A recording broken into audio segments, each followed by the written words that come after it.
할렐루야. 하나님의 은혜의 평강이 여러분들의 심령과 여러분들의 믿음과 여러분들의 소망이 미치는 곳에 반드시 임하게 될 것입니다.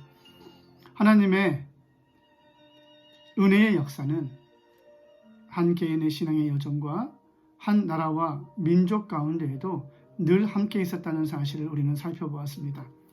오늘은 특별히 페르시아 바사왕 아하스로 왕 시대에 유대인들을 구원하시는 하나님의 은혜, 그 은혜의 통로로 사용되어졌던 모르드게와 왕후 에스더의 삶을 살펴보면서 어떠한 부분이 하나님의 은혜인지를 우리가 밝히 알아 이와 같은 은혜가 나의 삶 가운데에도 있었고 지금도 일어나고 있다는 믿음 위에 서게 되는 기회가 되기를 소망합니다.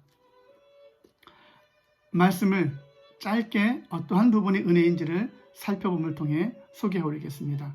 먼저 에스더 6장 1절, 그날 밤에 왕이 잠이 오지 아니하므로 그날 밤 잠이 오지 않은 것도 하나님의 은혜입니다.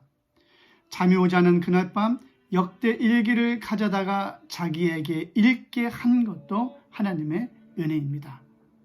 그리고 하필이면 그 역대 기록물들 중에 모르드게를 통하여 왕의 암살 음모를 밝혔다는 사실을 기록한 그 부분을 읽게 된 겁니다. 그 수많은 왕의 기록물들 중에 이 부분을 읽은 것도 바로 무엇입니까? 하나님의 은혜입니다. 그리고 3절에 보면 이와 같이 내 목숨을 구한 모르드게에게 내가 어떠한 보상을 했느냐라고 물어보게 하신 것도 하나님의 은혜입니다. 마침 궁 밖에 있었던 하만을 불러 야, 내게 이와 같이 은혜를 베풀 자가 있는데 어떻게 하면 좋겠느냐라고 했을 때 모르드게의 이름을 언급하지 않게 하신 것도 하나님의 은혜이고, 그로 말미암아 하만이 야, 왕이 나에게 좋은 선물을 주려 하는가 보다라도 착각하게 하신 것도 바로 하나님의 은혜입니다. 이 착각으로 말미암아 하만은 자멸의 길로 들어서게 됩니다.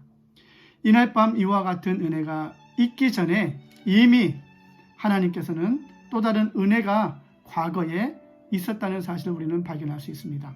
에스더 2장 19절부터 23절까지의 말씀을 살펴보면 왕을 암살하려던 넷이 두 사람의 음모를 대궐 문 밖에 있었던 모르드게가 듣게 하신 것, 알게 하신 것도 하나님의 은혜이고, 이 사실을 보고하였을 때 왕의 궁중일기에 기록하게 하신 것도 하나님의 은혜입니다.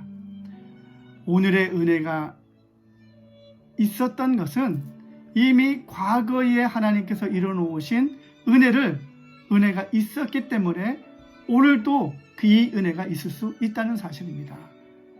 은혜와 은혜가 서로 연결되면서 더 큰 은혜가 되어지고 이 은혜를 통하여서 구원하시는 하나님의 놀라우신 최종적인 은혜가 우리의 삶 가운데 경험이 된다는 사실입니다.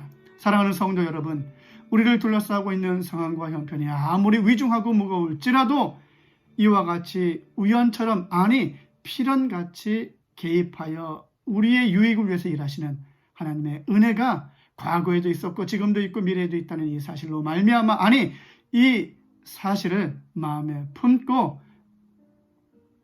여러분들의 입술 가운데 선포하고 이 믿음대로 될 줄로 소망함으로 말미암아 하나님의 또 다른 놀라운 은혜를 경험하는 여러분들 되시길 주님의 이름으로 축복합니다.